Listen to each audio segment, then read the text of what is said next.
koje nije birao, ali mu je ostao veran. Pesma govori o snazi koja ne viče i o časti koja traje i kada topovi utihu. Vojvoda tišine. Nije stajao na brdu da ga vide, niti je ime nosio kao zastavu na vetru. Njegov korak bio je tih, ali zemlja je znala kad on prođe, istorija ostaje. U mapama je čitao sudbine, u ljudima izdržljivost. Nije pitao koliko ih ima, nego koliko mogu da izdrže bez da izgube sebe. Kad je narod išao preko stega, on je išao ispred, ne glasom, već primerom.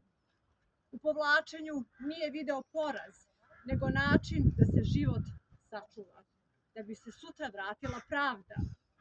Topovi su ćutali kad je mislio, bitke su slušale kad je odlučivao, a pobede nikada nije nazivao svojima. U starosti nije tražio zahvalnost, nosio je isto lice u miru kao i u ratu, jer čast jednom naučena ne skida se s ramena.